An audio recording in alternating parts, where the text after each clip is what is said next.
All right, kicking off the second elimination series of the day, we've got the most exciting player in the champion, Adam, playing his gods. Maybe buoyed by the narrative, by the gods theme song, but certainly he's been making splashes for a while there. He was undefeated on Garen, Olaf, Darius, and Set, the gods, so called the gods.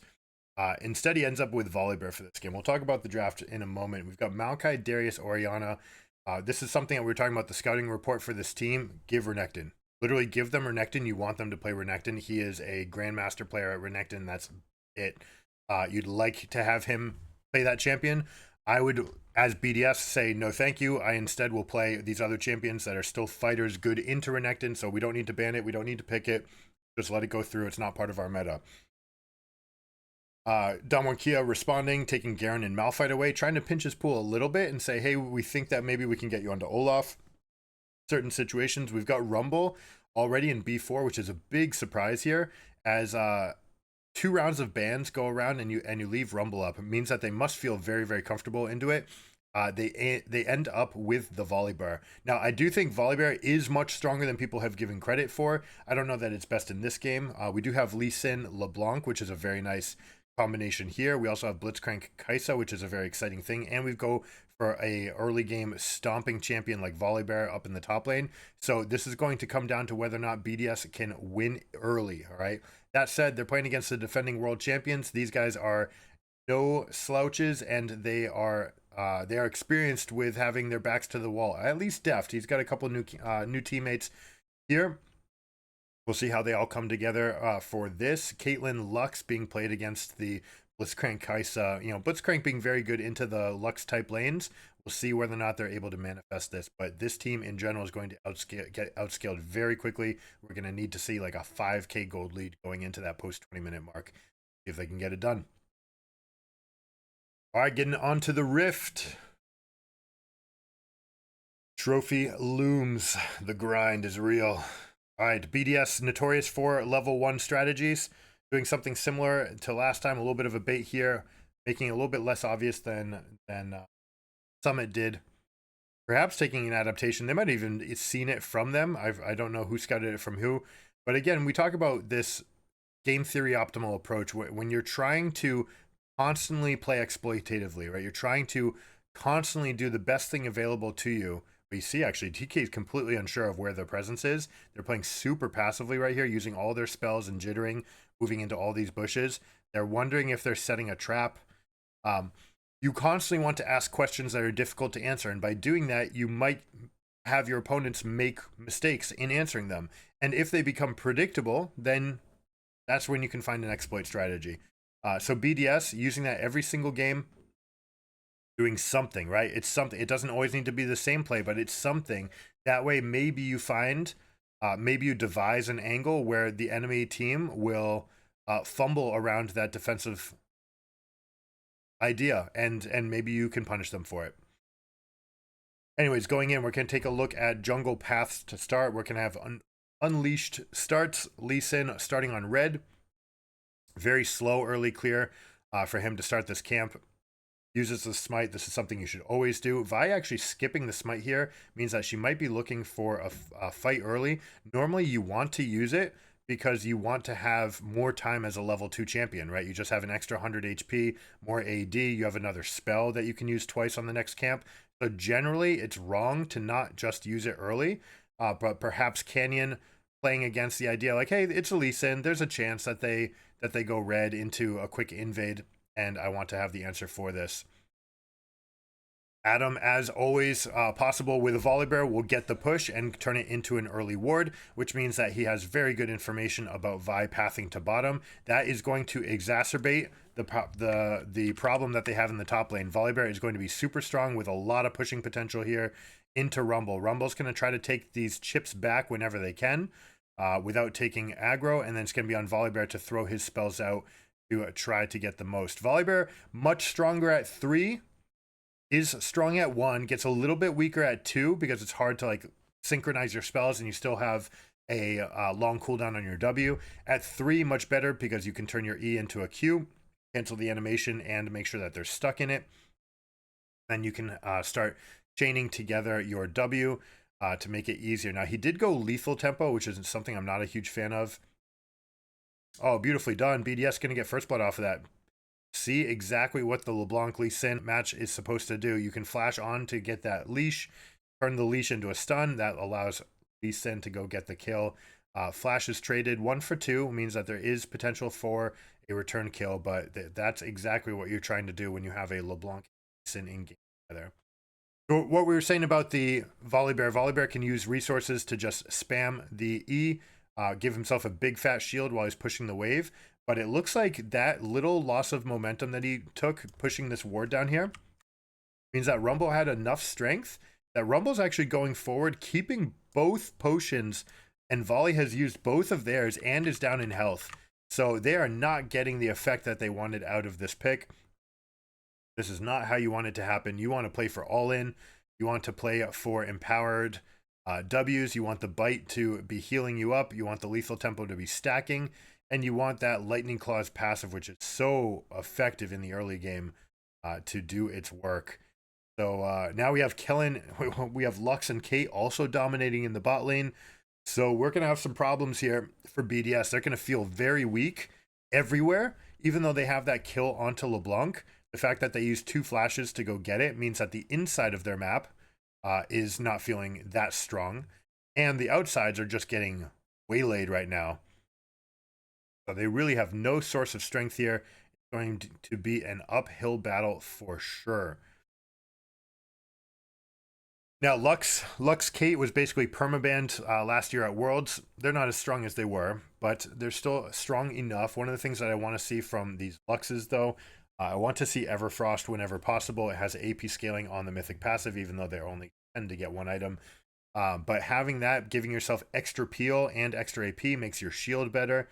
It is so easy to get caught up in the extra damage and the spike that you get early from that, but it makes you have such a huge power trough later if you don't continue to play from way ahead.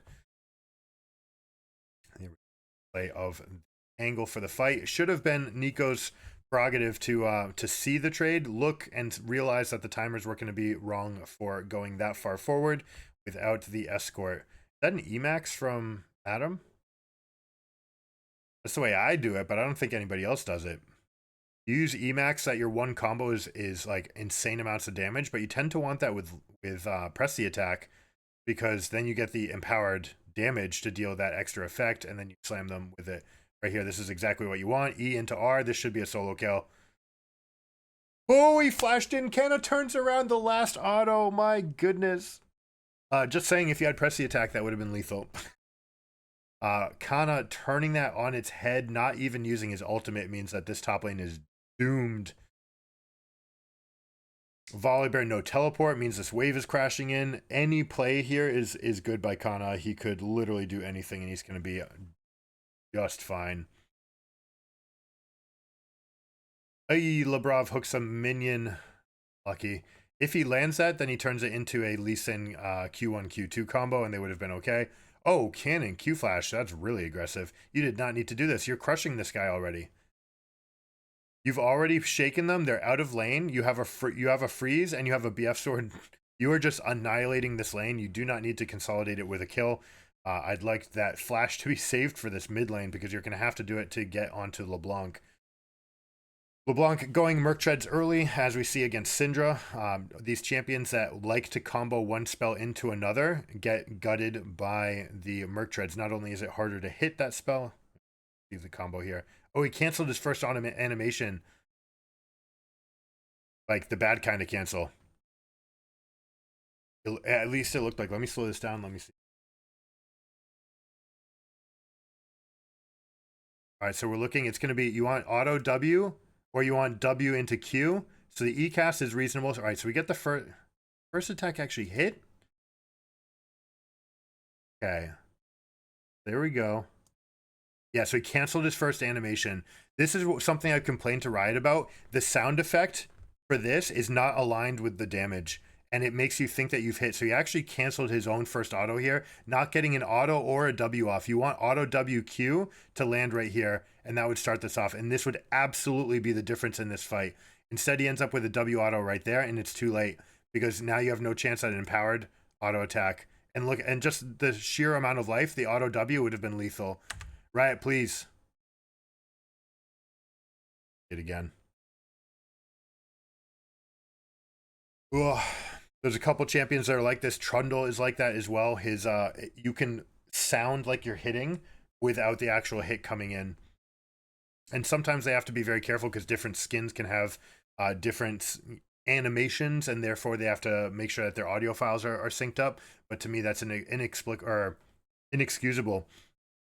Your audio cue and your reception from your ear to your brain is faster than eye to brain. So your reaction times based on sounds are faster than your eyes. So a lot of these guys rely on sounds for auto attack resets and things like this. They have their game sounds up. They want to react to the sound. That's why they can seemingly flash on top of flash instantaneously. What they're really doing is they're hearing the flash. There is a slight delay. It feels instantaneous, but there's a sound effect. Then you travel, and that's how people are able to react to flashes so quickly. In this case, feeling like you've gotten your effects off and then actually not having them done that, like an execution error at this level.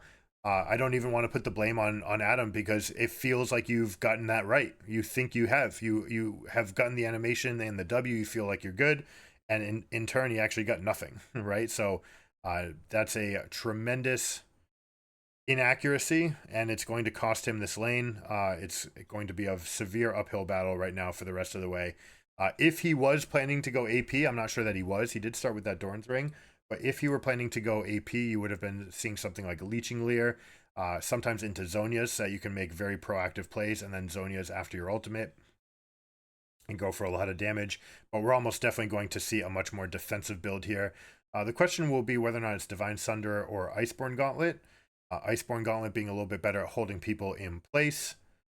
That being said, you're not Cassante, so tends to just not perform as well. It is good. It's a great item for him, and Divine Sunder actually has the mixed damage type, so you can still do something like Divine Sunder and still go for more of an on-hit build, but I don't expect that to be the case. This is most likely going to be an Abyssal Mask, Divine Sunder, Abyssal Mask combination. Between those two items, when you're brawling the Rumble, you'll actually bring the Rumble to 0 MR, and then you can actually deal a tremendous amount of damage.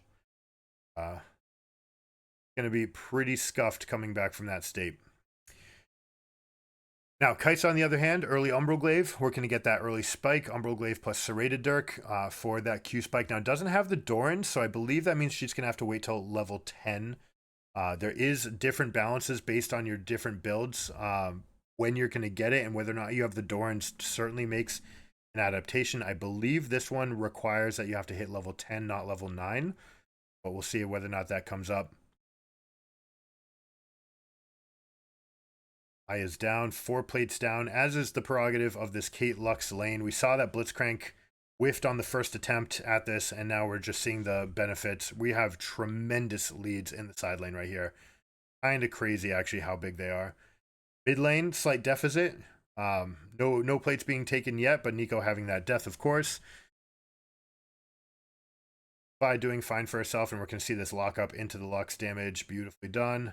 I like this beginning to Lux. You notice what kind of boots she has. I'll give you a hint. It's not Sork shoes. Lean into your strength.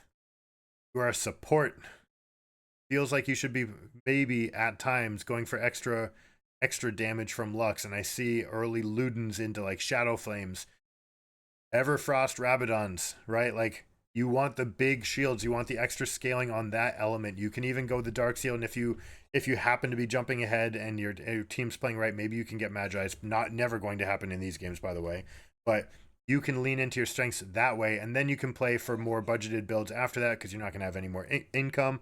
You can go for cheaper items after that, but that is how you lean into the shield, which is such a big part of the kit for these guys in these games.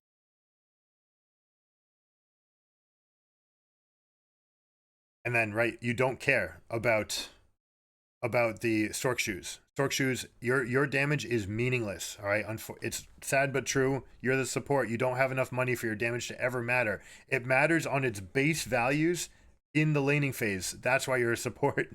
All right, if you try to become a carry from this role, you end up inting your team. You're giving up too much. Love to see it from Lux. We also see the Kindle Gem, which means that we're confirming either Crown or Everfrost. I'm fine with Crown. I prefer Everfrost. I would prefer Crown over the other two options, Landry's, just to make it a little bit harder to kill you if Blitzcrank were to ever hook you, because he does have that ability to pop those shields. But that being said, I expect this to be an Everfrost. Now, the rest of the team, what do we have? We're going to keep Prio here. LeBlanc's a threat here. Kai'Sa's got the push, which means that Lee Sin's going to be able to take this. This is a level 8 Kai'Sa. I wish that we could see whether or not she has the upgrade. Guess we'll see it the first time that she casts a Q.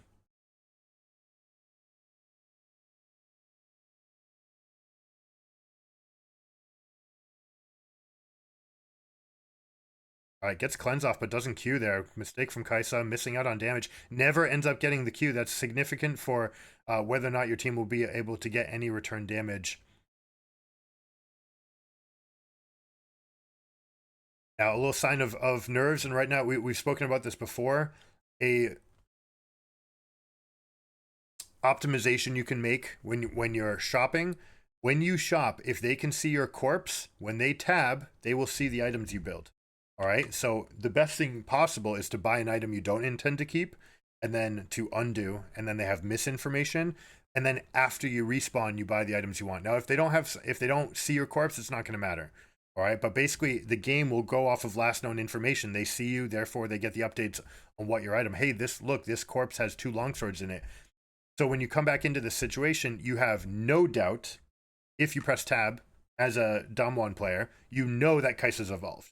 Whereas when she doesn't have it, with just 1 longsword and being at level 8, there's a chance that she's not, right? So that little moment of how strong is Kai'Sa, wouldn't you want to hide that? Yes, you would want to hide that every single time. This is something that you do not gain back by being on the map half a second faster. Have your buy ready, be ready to go. It takes you about a second to do it, and you can hide that much information. That will pay off dividends in the long run.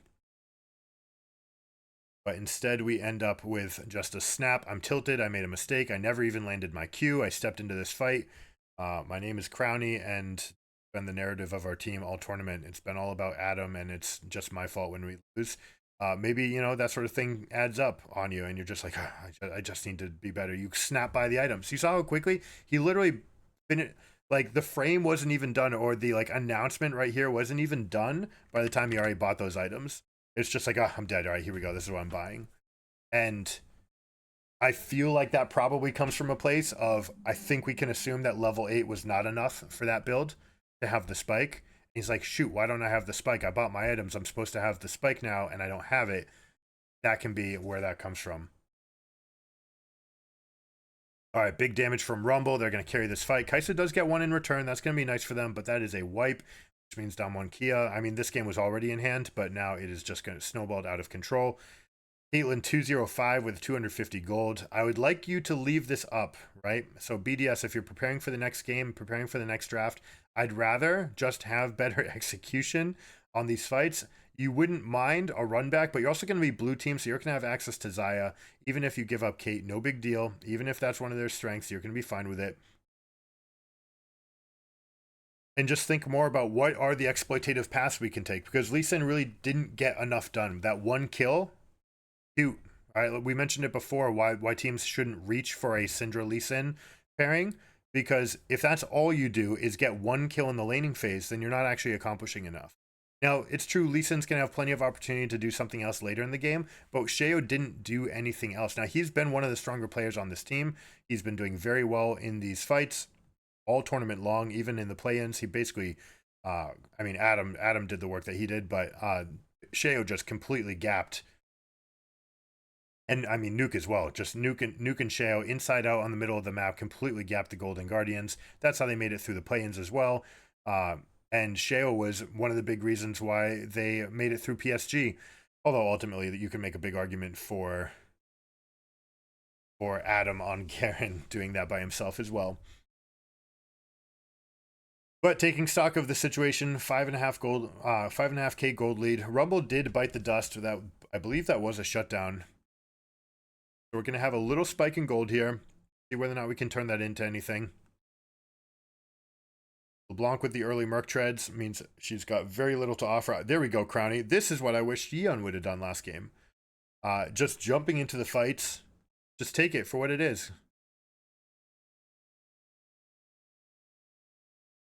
Go in, take your shots, get them when you can. Doesn't matter if you're losing. Literally, when you're losing, you have to take more shots.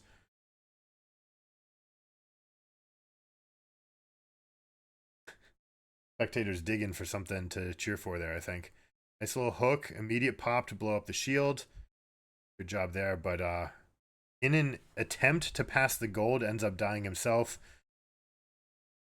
It looked like Sheo stepped to the side a little bit early too. Maybe was never going to have anything else. Here we go. Love to see this. This is what we want. Proactive plays. This is the strength of Kaisa. Skirmishes, jump into fights, find what you want, what you can. See if DK can get something on the back of this dragon. Nope, enemy team gets out just fine. 2 minutes until the Baron. This game's going to become about the mid lane push. We're going to start seeing control over this quadrant right here. You see that we already have a shadow line of wards. We're going to go for the deeper line as well. Try to get this lane pushed in. Make sure that they have a lane ward for themselves. And that will give them all of the derivative vision that they need for Baron. If you're BDS, to counter this, you basically have to go either strength here, or you need to try to find a way to set a trap on this side of the map. Very difficult to do if you never have prio. It looks like they're going to try to set a trap down here. But we'll see if Kana steps up for it. Are they going to spring the trap? Oh my goodness, they're going to spring the trap. They've got 3 people in the vicinity. They jump onto Kana. He does get a big chunk of that damage out, but we do have the Duskblade of Drakthar done, which means that we're going to have a 4-man knock up into Nico for a 4-man Pop Blossom. They wipe the floor with the rest of this fight. Rumble says #worth. And they carry this game. Look at what Caitlyn's doing the rest of this fight. She might even go for the rest. Fronting the damage from the ult. You know that volley's probably taking it back. Nicely done by Nico. I love seeing these guys do everything that a champion's kit has available to it, right? And small things like, you know, Nico, more well-known things, pretending to be a minion. It's still good, even if they can count, because they can't see the 4th one until you're already in range. People know about the recall trick where you can send the clone out and then have it recall so that it stays alive for longer, although that one might get patched away. And then small ones like this, like just stepping up and tanking a turret shot so that your team can get further in before the first hit. Just small things like that. They all add powered root even after the back of this Pop Blossom. Just beautifully played by Showmaker. Swapping to Caitlyn mid-fight to get the extra. I mean, this guy's putting on a show. He is a Showmaker through and through. Definitely one of the best mids in the world. This was the second in line of the Faker, the people that were supposed to retire Faker. It went BDD was first, then Showmaker, and then Chovy. And now the combination of them, you've noticed that these guys have been in Worlds. It has been these 4 mid laners in Korea at Worlds every single year since they've been in the league. All right, these are the guys that represent the region because they're that much better.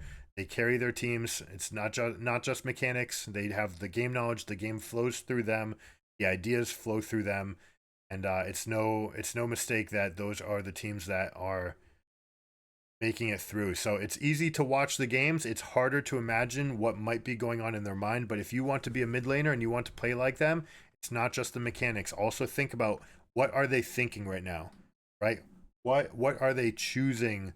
What is the plan that they're trying to come up with for?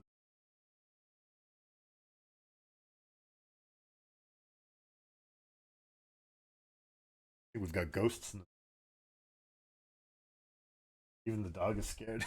The dog just like, I'm getting out of here. What? We just had a gust of wind and then like a howl in the basement. And the cellar door just opened. Wow. All right, let's see. Lebrov, can you make a play? Nope, not at this range. Are we going to go for a play with LeBlanc? Ask some questions. Make them answer. All right. Oh my God. Was that the clone? Blocking. And you know what? This play in general, I like the idea that they're taking a shot. All right. BDS putting some questions saying, all right, can you stand the pressure of taking Baron while we go on to you? But I'd like to have that coincide with Lee Sin going in, right? You saw Lee Sin on this position while LeBlanc was over here. So if you're going to go for any sort of engage, you certainly want to combine them. It looked like LeBlanc was meant to just be a pony, just a rabbit, get them to chase out here, maybe lose focus on the objective of keeping Lee Sin out of the pit. But it looks like Kana's just going to front all the damage and do it this way. Just with brute force, get them out of this area, combining multiple spells with Lux as well as the execute to go get that done. They have so many sources of burst damage to shoot that down. So here we go, right? 3,200. Normally you want to do it at 2,400. Right about then is when people start thinking about spamming their abilities and looking for the close. At that point, it's just imminent that it's going to happen. But you see that the rest of the team wasn't actually in position or willing to do anything about it. Would have liked to see a slightly better angle from LeBlanc too. Something like sneaking around here, jump over this wall so you can create terrain for yourself. But I like that they took a shot, make something, have a chance. If you steal Baron, you have a chance at winning this game. Or at least, coming back slowly, you take that off the board. It's so much harder to end. Instead, DK is going to go and start pushing. Now, normally, by this stage of the game, you still have to work on all these tier 2s, but the inners are all gone, which means that they're going to go up, push with impunity. They're going to gain the Eastern Quadrant vision while they take the dragon, okay? They're going to continue pushing this, preferably with Rumble, because he's the best flank source, coming over this way. While Avai takes the dragon, she'll come and rejoin, and they're going to go slow and steady. Good answer by BDS, taking the maximum in the top lane, making sure that that wave is pushed all the way in. You're never going to stop this push, though, so I don't even like backing for it. I'd rather see you force them to go all the way into your base and actually give you this inhibitor. It can be a point of strength, and trade that inhibitor for this turret. If you can make that trade, you'd absolutely want to do it. Instead, by trying to come back to defend this, it means that now you're going to have multiple waves pushed in. They end up trying to get the engage onto Kana. Kana's trying to get away. Still has the equalizer available, and he's going to put it at length right here. That was a whiff. Get greedy on your Rumble ults, guys. Especially with a team with this much lockdown, you'll be able to get it. There's going to be situations where you can draw a better line for yourself. But it's enough. DK goes in with the strength of Caitlyn. Gale Force on top of Stormrazor, just super, super strong. Nico actually going Magi's BMing. BDS just saying, yeah, what are you going to do about it? I've even got the stopwatch to protect it. So a thorough shellacking in this game. We'll need something better from BDS. I expect Rumble to bite the dust. I think that Adam's champion pool is much better against Renekton, and you need to get Rumble off the map.